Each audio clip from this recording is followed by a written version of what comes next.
Palavra da Verdade, com Hernandes Dias Lopes.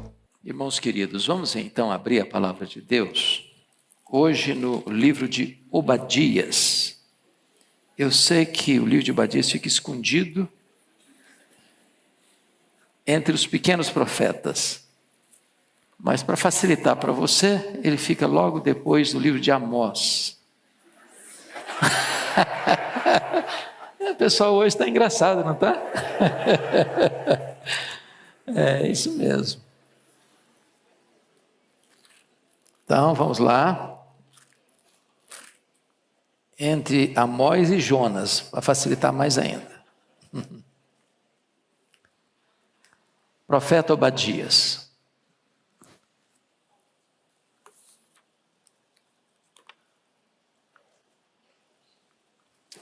Convido você para acompanhar a leitura, então. Pode baixar um pouquinho só o retorno, por gentileza. Visão de Obadias. Assim diz o Senhor Deus a respeito de Edom. Temos ouvido as novas do Senhor, e às nações foi enviado um mensageiro que disse: levantai-vos e levantemo-nos contra Edom para a guerra. Eis que te fiz pequeno entre as nações, tu és muito desprezado. A soberba do teu coração te enganou, ó tu que habitas nas fendas das rochas, na tua alta morada. E dizes no teu coração: quem me deitará por terra? Se te remontares como a águia e puseres o teu ninho entre as estrelas, de lá te derrubarei, diz o Senhor. Se viesse a ti ladrões ou roubadores de noite, como está destruído, não furtariam só o que lhes bastasse? Se a ti viessem os vindimadores, não deixariam pelo menos alguns cachos? Como foram rebuscados os bens de Esaú? Como foram esquadrinhados os seus tesouros escondidos? Todos os teus aliados te levaram para fora dos teus limites, e os que gozam da tua paz te enganaram, prevaleceram contra ti. Os que comem o teu pão puseram armadilhas para os teus pés. Não há em Edom entendimento. Não acontecerá naquele dia, diz o Senhor, que farei perecer os sábios de Edom e o entendimento do monte de Esaú. Os teus valentes, ó Temã, estarão atemorizados, para que do monte de Esaú seja cada um exterminado pela matança. Por causa da violência feita a teu irmão Jacó, cobrir-te-á vergonha e serás exterminado para sempre. No dia em que, estando tu presente, estranhos lhe levaram os bens, e estrangeiros lhe entraram pelas portas e deitaram sorte sobre Jerusalém, tu mesmo eras um deles. Mas tu não devias ter olhado com prazer para o dia de teu irmão, o dia da sua calamidade, nem ter te alegrado sobre os filhos de Judá no dia da sua ruína, nem ter falado de boca cheia no dia da angústia. Não devias ter entrado pela porta do meu povo no dia da sua calamidade. Tu não devias ter olhado com prazer para o seu mal no dia da sua calamidade, nem ter lançado mão nos seus bens no dia da sua calamidade. Não devias ter parado nas encruzilhadas para exterminares os que escapassem, nem ter entregado os que lhe restassem no dia da angústia. Porque o dia do Senhor está prestes a vir sobre todas as nações. Como tu fizeste, assim se fará contigo. O teu mal feito tornará sobre a tua cabeça. Porque como bebestes no meu santo monte, assim beberão. De contínuo, todas as nações beberão, sorverão e serão como se nunca tivessem sido. Mas no Monte Sião haverá livramento. O monte será santo, e os da casa de Jacó possuirão as suas herdades. A casa de Jacó será fogo, e a casa de José chama, e a casa de Esaú restolho. Aqueles incendiarão a este e o consumirão. E ninguém mais restará da casa de Esaú, porque o Senhor o falou. Os de Neguebe possuirão o monte de Esaú, e os da planície aos filisteus. Possuirão também os campos de Efraim, os campos de Samaria, e Benjamim possuirá a Gileade.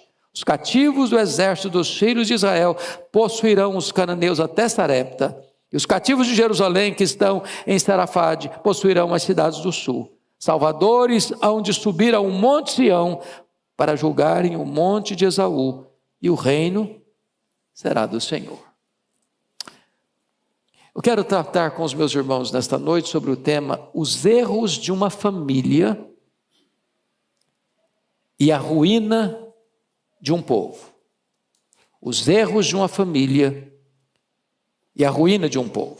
Bom, é sabido de todos vocês que o livro de Obadias é o menor livro do Antigo Testamento. Dos 39 livros do Antigo Testamento, este é o menor de todos. Ele é um dos profetas menores e o menor dos menores.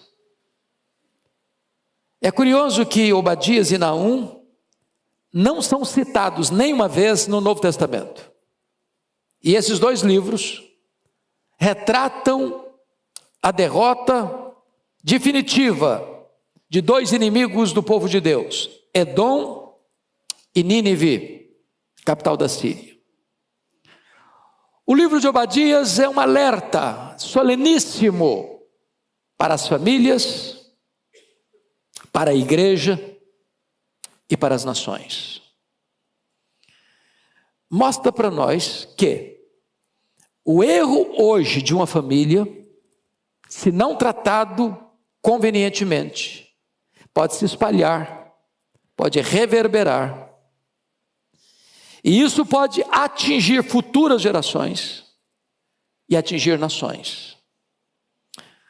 O ponto aqui, meus amados irmãos, começa com uma família.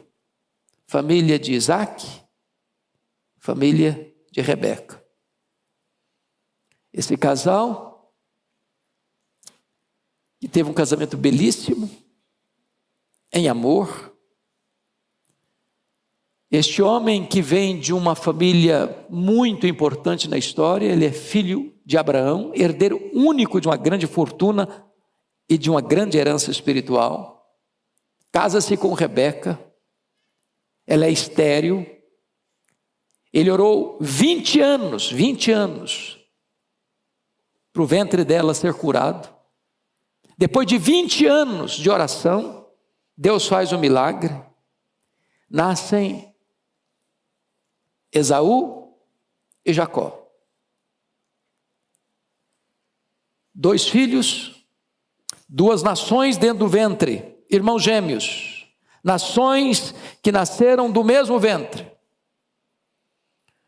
Jacó é o pai dos judaítas, Esaú é o pai dos edomitas. E por inabilidade deste casal, Isaac e Rebeca, que em vez de construírem amizade entre os irmãos, construir pontes de amizade nos seus filhos, resolveram um ter opção por um, outro ter opção por outro. Isaac amava mais Esaú, Rebeca amava mais Jacó. E em vez dos filhos crescerem unidos, tornaram-se competidores, inimigos, rivais. E essa rivalidade avançou para dentro da história. E o que nós lemos hoje aconteceu 1500 anos depois. Esse ódio ainda está permanecendo. E o que está acontecendo? Os filhos de Jacó, povo de Jerusalém, está sendo saqueado, invadido, massacrado pelos caldeus.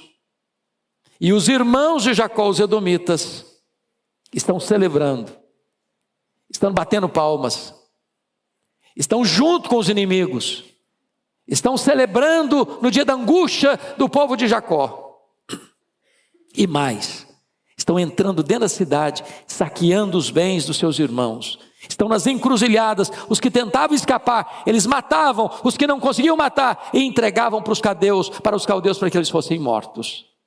E então Deus está aqui trazendo juízo sobre Edom, porque lá há 1500 anos, um pai e uma mãe não tiveram sabedoria para criar os seus filhos como amigos. E eu, à guisa de introdução, quero destacar 3 pontos. Primeiro, nunca subestime os pequenos problemas. Eles podem se tornar um grande mal. Preste atenção nisso. Esses 2 povos, Israel e Edom, nasceram de um mesmo ventre. Foram filhos de um mesmo pai, de uma mesma mãe.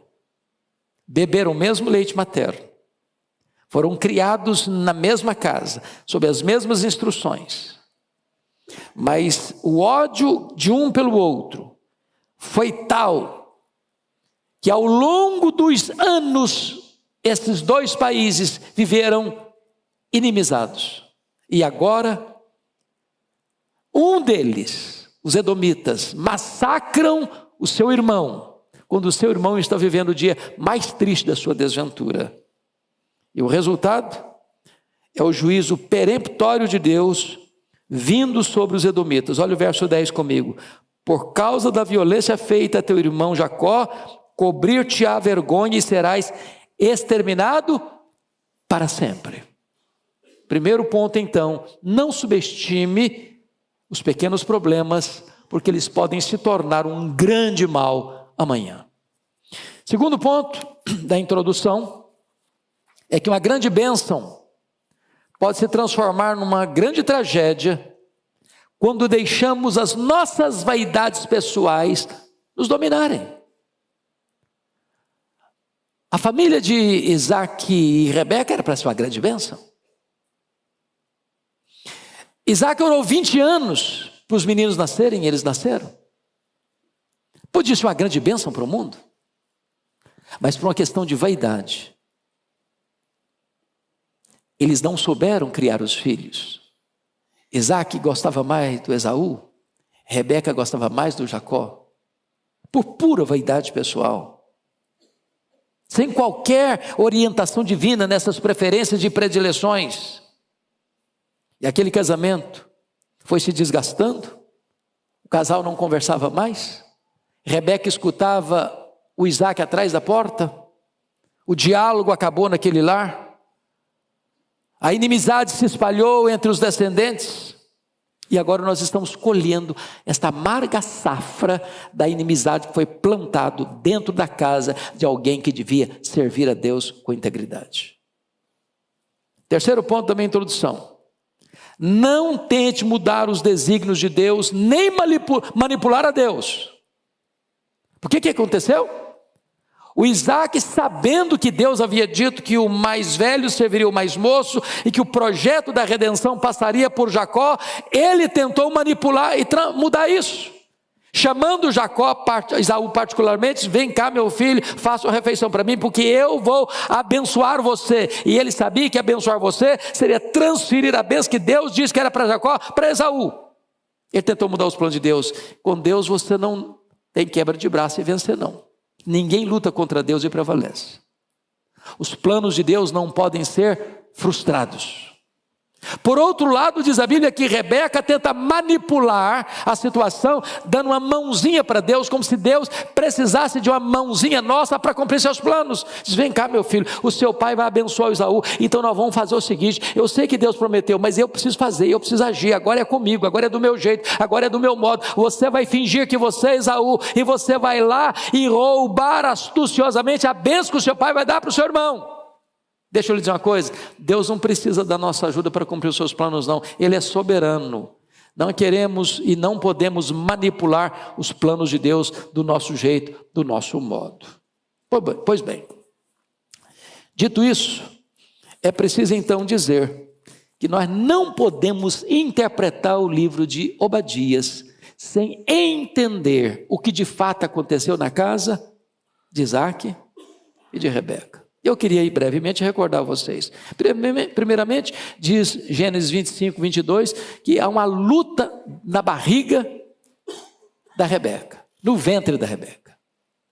Os meninos lutavam dentro do ventre dela, num prenúncio até de que 2 nações brigavam dentro do ventre dela. Aí depois vem em segundo lugar o erro dos pais. Porque eles poderiam ter revertido isso. Notinha de rodapé. Notinha de rodapé. Quem tem mais de um filho aqui? Os casais que têm mais de um filho, levanta a mão. Obrigado. Vocês sabem disso. Os nossos filhos não são naturalmente unidos.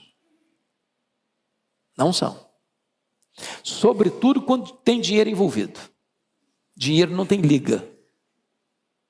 Dinheiro não tem amálgama. Dinheiro divide. Quando você vê uma família com os filhos unidos, pode saber de uma coisa: tem um pai e tem uma mãe por trás costurando esta amizade. Cuide para que seus filhos sejam amigos, sejam unidos. Isaac e Rebeca não fizeram isso. Terceiro, para entender, um jantar caríssimo. Esse é o jantar mais caro da história. O Esaú pagou, o Jacó comprou do seu irmão Esaú o direito de primogenitura com um prato de lentilhas, com a sopa. Foi o cardápio mais caro da história. Mostrando que ele era profano. Mostrando que ele não dava valor às coisas espirituais. Mostrando que as coisas materiais é que dominavam a mente e o coração dele. Agora preste atenção, esses povos todos ao redor de Israel tinham deuses. Os amonitas tinham, os moabitas tinham, os filisteus tinham, todos os povos tinham. Mas você não vai encontrar na Bíblia os deuses dos edomitas. Eles não tinham outros deuses. Sabe qual era o deus deles? A matéria, as coisas. Eles eram materialistas. Eles amavam as coisas, eles matavam pelas coisas, eles roubavam pelas coisas, eles eram totalmente materialistas, e é exatamente o que está acontecendo aqui. Na calamidade do seu irmão, eles estão lá saqueando, roubando, tomando, espoliando. Quarta coisa para entender, é uma mentira muito astuciosa, a mentira que o Jacó contou para o pai, pela orientação da mãe. Agora, eu já disse isso aqui para a igreja, mas tem visitantes e tem gente nos acompanhando. Quando a gente pensa nessa história da Rebeca chamar o Jacó: vem cá, meu filho, você vai lá, pega 2 cabritos, vou fazer uma refeição para o seu pai, eu sou casado com ele há tantos anos e eu sei o gosto dele, então fazer o seguinte: você vai se fingir de Esaú. Eu vou botar em você as roupas de Esaú, vou pegar a pele do cabrito e botar no seu braço, para o seu pai se apalpar você, se cheirar você, vai saber que você é Esaú. A gente pensa que o Jacó era um adolescente. Sabe quantos anos tinha o Jacó? Nesse tempo da grande mentira? 77 anos. 77 anos. Manipulado pela mãe. Bom, mas tem outra coisa para você entender. O ódio violento. Gênesis 27, 41. A Bíblia diz que Esaú tomou a decisão de matar o seu irmão. E a pessoa, quando o meu pai morrer, a pessoa que o pai dele ia morrer logo. Eu vou matá-lo. A Rebeca chama o Jacó e diz: sai de casa agora, meu filho, vai lá para a casa do meu irmão. Daqui a pouquinho eu mando chamar você. Sabe quanto ele ficou lá na casa do irmão dela? 20 anos. Sabe o que aconteceu? Quando Jacó voltou, a sua mãe já estava morta. Sabe qual foi a grande preocupação do Jacó ao voltar para casa e encontrar seu irmão? E ele ficou sabendo que o seu irmão estava vindo ao encontro dele com 400 homens armados. E ele fica apavorado. Quis a providência de Deus que os dois se reconciliassem, mas nunca conviveram, nunca viveram juntos, e os seus descendentes nunca se deram um com o outro. Sabe por quê? Porque aquela hostilidade nunca mais cessou. E eu preciso que você compreenda isso para você entender melhor o texto que nós vamos trabalhar daqui a pouquinho. Quando você vai lá para Êxodo, estavam saindo do Egito, Moisés pediu aos descendentes de Esaú, os edomitas: permita-nos passar pela sua terra. Nós não vamos pegar água, nós não vamos comer nada, não vamos tirar nada, só nos deixe passar. Sabe qual a resposta dos edomitas? Não! Não permitimos. Se nós bebermos da água do poço, nós pagaremos, deixa-nos passar. Não! Não permitiram. Inimizade. Sabe quanto tempo tem isso? de Jacó esse período aí? 400 anos. 4 séculos não conseguiu apagar a mágoa, o ódio entre os descendentes desses 2 irmãos. Mas depois, em segundo lugar, lá em Números 20, 18, tem algo interessantíssimo aí. Está escrito o seguinte: porém Edom lhe disse, não passarás por mim, para que eu não saia eu de espada ao teu encontro. Agora não é só não deixar não, se você tentar passar, eu vou atrás de você com espada, eu vou matar você. Terceiro lugar, é preciso, só no livro que está do lado aí, Amós capítulo 1, versículos 11 e 12, preste atenção no que Amós vai dizer. Amós capítulo 1, verso 11 e 12.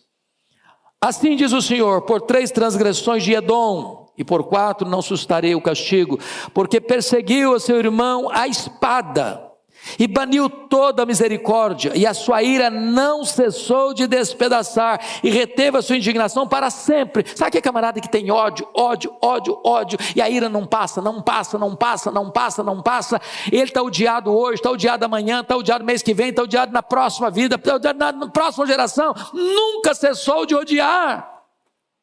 Um problema que começou lá atrás, na casa de um homem e de uma mulher crentes. Mas tem mais. Se você perceber, terceiro conflito, está lá em Malaquias, e é preciso entender isso para você compreender o texto de Obadias. Malaquias capítulo 1, versículos 2 a 5, está escrito o seguinte, olha o juízo de Deus: eu vos tenho amado, diz o Senhor, mas vós dizeis, em quem nos tem amado? Não foi Esaú, irmão de Jacó? Disse o Senhor, todavia eu amei a Jacó, porém aborreci a Esaú, e fiz dos seus montes uma assolação, e dei a sua herança aos chacais do deserto. Se Edom diz, fomos destruídos, porém tornaremos a edificar as ruínas, então diz o Senhor dos exércitos, eles edificarão, mas eu destruirei, e Edom será chamada terra de perversidade, o povo contra quem o Senhor está irado para sempre. Os vossos olhos o verão, e vós direis, grande é o Senhor, também fora dos limites de Israel. Já que o seu ódio não cessa, diz Deus, então a minha ira contra você também não vai cessar. Pois bem, mas vamos para o final. Quando você vai lá para o Novo Testamento, o Império Romano domina o mundo. 63 a.C., Pompeu conquista Israel, agrega o Império Romano. E Pompeu nomeia quem como rei? Herodes o Grande. Quem é Herodes o Grande? Membro da família Edomeia. Quem são os edomeus? Os descendentes de Esaú. Qual a postura de Herodes em relação aos judeus? De ódio. Manda matar as crianças de Belém, Herodes o Grande. Herodes Antipas, o segundo Herodes, manda matar João Batista. Herodes Agripa I, manda matar o apóstolo Tiago. Herodes Agripa II, zombou de Paulo. Por pouco, Paulo me persuades a fazer um cristão. Com zombaria. Sabe o que acontece? Nunca mais você vai escutar sobre esse povo. Nunca mais. Então, nós vamos ver agora com o texto, volta lá para Obadias comigo, e vamos dar uma olhadinha quais foram as maldades que eles praticaram contra o povo de Judá, quando Jerusalém estava sendo saqueada, atacada pelos caldeus. Em primeiro lugar, confira aí comigo o versículo 10 e 11 de Obadias. Edom luta contra seu irmão em vez de defendê-lo. Leia comigo, por favor, versos 10 e 11 de Obadias. Vamos juntos? Por causa da violência feita a teu irmão Jacó, cobrir-te-á vergonha, serás exterminado para sempre. No dia em que, estando tu presente, estranhos levaram os bens, e estrangeiros entraram pelas portas, e deitaram sorte sobre Jerusalém, tu mesmo eras um deles. Estava lá, junto com os saqueadores, junto com os espoliadores, junto com os opressores, no meio deles, fazendo o mesmo que eles estavam fazendo. Luta contra o seu irmão, em vez de defendê-lo. Segundo, Edom se alegrou com a derrota de seu irmão, em vez de chorar com ele. Leia o verso 12 comigo agora, de Obadias. Versículo 12, toda a igreja comigo. Mas tu não devias ter olhado com prazer o dia de teu irmão, o dia da sua calamidade, nem ter te alegrado sobre os filhos de Judá no dia da sua ruína, nem ter falado de boca cheia no dia da sua angústia. Meus irmãos, é muita crueldade. Você está feliz da vida porque o outro está sofrendo. Você está batendo palmas porque o outro está sendo massacrado. Você está enchendo a boca de riso porque o outro está sendo destruído. Isso não passou em branco aos olhos de Deus. Terceiro, Edom pilhou os bens de seus irmãos no dia da sua calamidade em vez de socorrê-lo. Versículo 13, leia comigo toda a igreja, por favor. Não devias ter entrado pela porta do meu povo no dia da sua calamidade. Tu não devias ter olhado com prazer para o seu mal no dia da sua calamidade, nem ter lançado mão nos seus bens no dia da sua calamidade. Você percebeu aqui? Eles estão lá junto com os caldeus, roubando, saqueando, espoliando seus irmãos, em vez de defender os seus irmãos. Mas finalmente, Edom ajudou a matar os seus irmãos, em vez de protegê-los. Olha o versículo 14, leia o 14 comigo.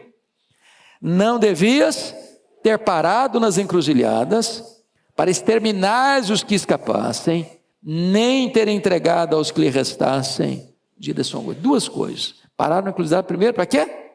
Para matar quem está tentando fugir. E os que tentavam e eles não conseguiam matar, capturavam e entregavam para os caldeus matarem. Então, agora eu quero fazer as aplicações para a gente terminar. Lições para a nossa vida. Primeira lição. Mostrar que Deus tem zelo pelo povo da sua aliança. Olha comigo o versículo 17. Leia o 17 comigo, você pode ler? Mas no monte Sião haverá livramento, o monte será santo, e os da casa de Jacó possuirão as suas herdades. Preste atenção nisso. Quem está massacrando hoje? A Babilônia. Quem está massacrando hoje? Edom. Quem está sendo massacrado hoje? O povo de Judá. Naquele momento todo mundo pensa, Judá acabou, está arrasado, cidade arrasada, templo arrasado, povo passado ao fio da espada, muitos levados como escravos para a Babilônia. Os que ficaram debaixo de opressão, de inimigos ao redor, com pobreza, com miséria, com muros quebrados, com portas queimadas, com tudo destruído. Só que Deus está no trono. E de repente aqueles que estão lá no topo da pirâmide vão escorregar, vão lá para baixo. Os que estão lá embaixo vão subir para o topo da pirâmide. Porque onde está a Babilônia hoje? Acabou. Onde está Edom hoje? Acabou. Onde está o povo de Deus hoje? Honrado pelo Senhor. Então preste atenção nisso. Quem comanda a história é Deus. Deus reverte o quadro. Deus reverte o diagnóstico. Deus muda o cenário. Segunda lição prática. Mostrar que o orgulho precede a ruína.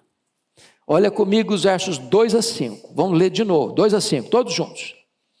Eis que te fiz pequeno entre as nações. Tu és muito desprezado. Está falando para Edom. Para um pouquinho aqui.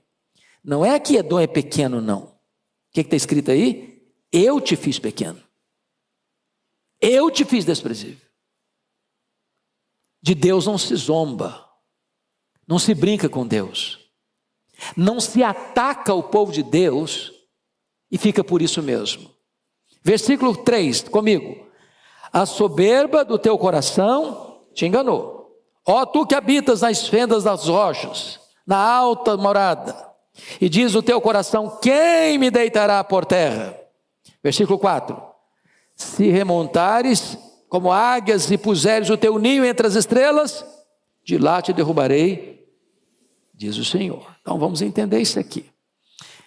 Os edomitas viviam nessa região lá das montanhas rochosas. A capital era Pela. Eles achavam que ninguém jamais podia tirá-los de lá, porque Pela é uma estrutura rochosa, é uma fortaleza natural de rochas. Aí o que acontece? Os nabateus vieram e conquistaram, e transformaram a cidade de Pela, mudaram o nome de Pela para Petra. Hoje, quem viaja para Israel, um dos roteiros mais preferidos é Petra. E você fica impressionado porque lá de cima, quando chegava a noite, as luzes, a sensação é que eles estavam lá nas estrelas, que eles tinham construído o ninho dele lá nas estrelas. E eles diziam: ninguém consegue nos derrubar daqui. A situação geográfica que eles estavam era inexpugnável. E aí Deus está dizendo o seguinte: ainda que vocês coloquem o ninho de vocês lá nas estrelas, porque parecia que eles estavam entre as estrelas, nas alturas excelsas dos penhascos, de lá eu te derrubarei, diz o Senhor. Por quê? Por causa da soberba do coração que enganou você. Ninguém mantém-se soberbo sem ser derrubado das alturas da sua soberba, da sua arrogância, da sua presunção. Terceira lição prática: mostrar que ninguém está seguro, escarnecendo dos princípios de Deus. Meus irmãos, o homem que zomba de Deus, ele pode até num dado momento ser mais forte. Num dado momento ele pode prevalecer. Naquele dia estava prevalecendo. Era o dia da calamidade de Judá. Deus estava entregando Judá nas mãos dos seus inimigos. Mas o fato de Deus entregar Judá nas mãos dos seus inimigos não dava ao irmão Edom o direito de aproveitar daquela calamidade para massacrá-los ainda mais, para espoliá-los ainda mais, para feri-los ainda mais, para matá-los ainda mais. Deus viu nessa atitude de soberba, de arrogância, uma atitude insuportável. E então Deus suscitou os árabes nabateus contra Edom. E os edomitas foram completamente erradicados dessa região de Petra.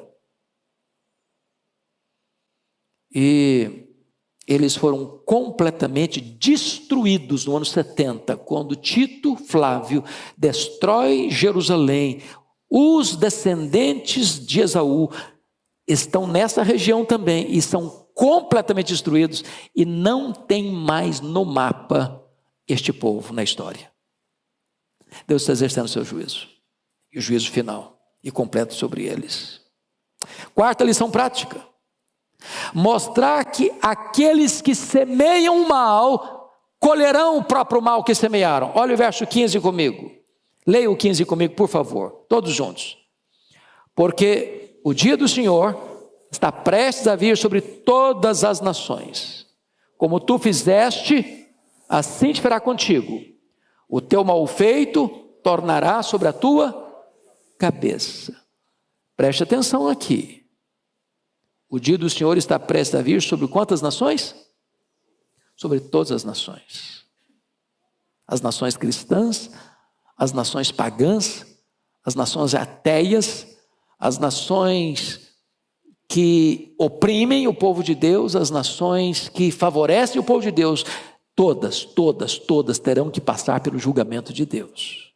Então, entendamos isso, irmãos. Não dá para semear o mal e colher o bem. Chama a atenção de novo.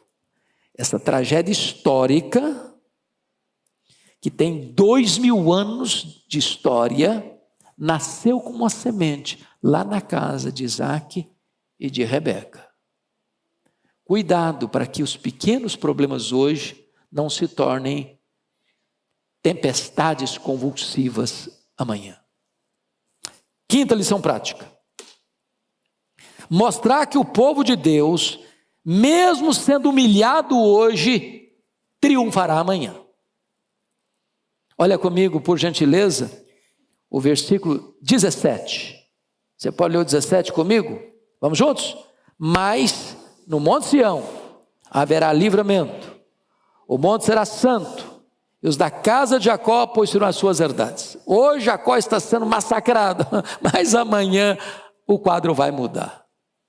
Meus irmãos, os cristãos podem ser perseguidos, os cristãos podem ser presos, os cristãos podem ser espoliados, os cristãos podem ser martirizados, mas a vitória é de Cristo e da igreja de Cristo. O povo de Deus será honrado pelo Senhor. Finalmente, em penúltimo lugar, sexto lugar, mostrar que o reino de Deus triunfará sobre todos os reinos do mundo. Olha o verso 21 comigo, por gentileza. Toda a igreja comigo. Salvadores hão de subir ao monte Sião, para julgar o monte de Esaú, e o reino será do Senhor.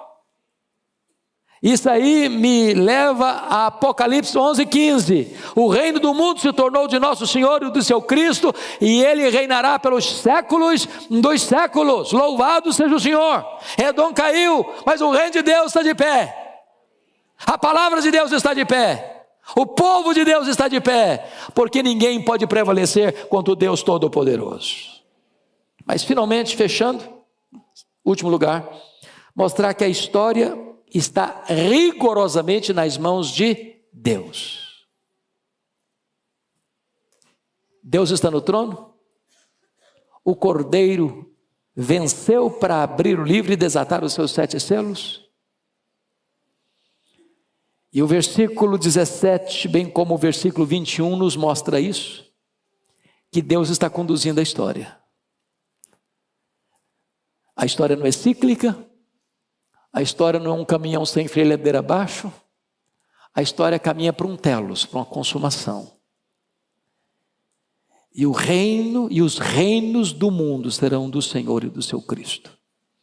Na linguagem de Daniel capítulo 2, os reinos deste mundo entrarão em colapso, na figura daquela grande estátua que Nabucodonosor mandou construir, a cabeça toda de ouro, os braços e o peitoral de prata, o ventre de bronze, as pernas de ferro e os pés de ferro e barro, e uma pedra não lavrada por mãos, bate no pé dessa estátua, que representa os reinos deste mundo, e toda a estátua vira pó, e esta pedra enche toda a terra, e isso significa que os reinos deste mundo serão do Senhor e do seu Cristo, e ele reinará pelos séculos dos séculos, e a igreja dele reinará com ele pelos séculos dos séculos.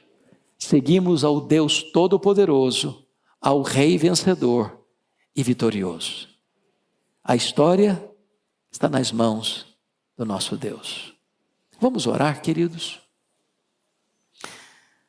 E a pergunta que eu faço agora a você é esta: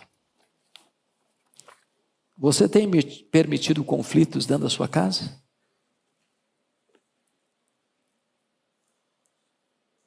Você tem construído pontes de amizade entre os seus filhos? Você se empenha deliberadamente para que os seus filhos sejam amigos? Você patrocina momentos para que os seus filhos estejam juntos? Não permita que os pequenos problemas de hoje virem grandes problemas amanhã.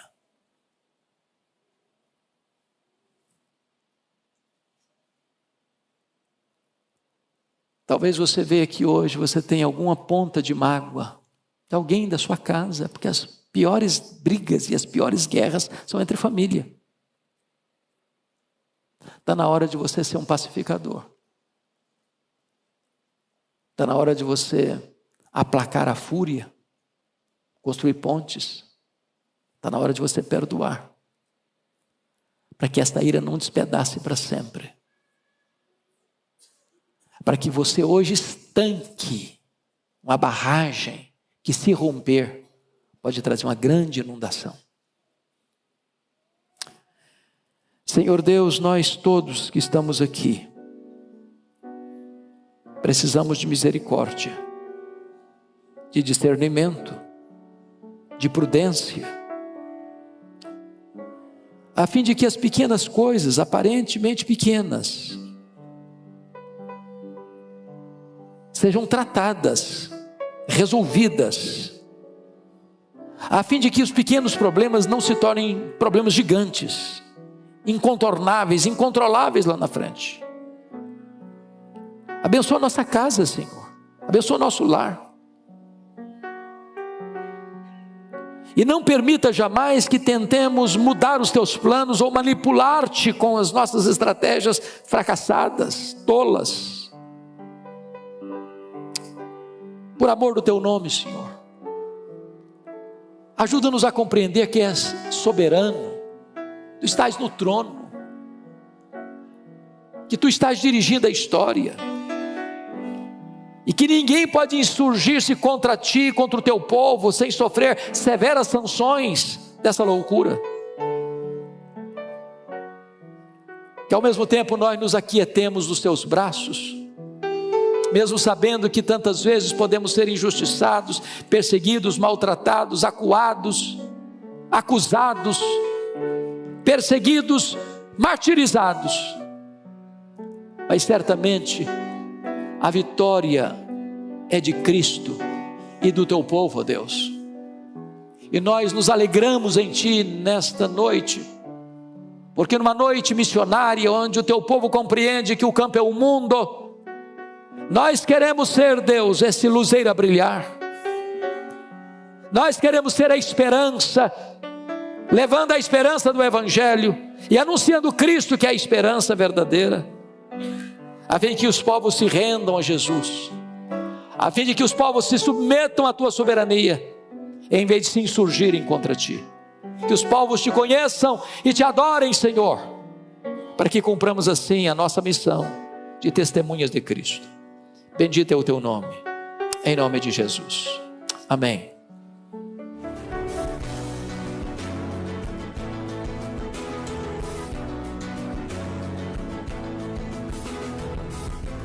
Palavra da Verdade, com Hernandes Dias Lopes.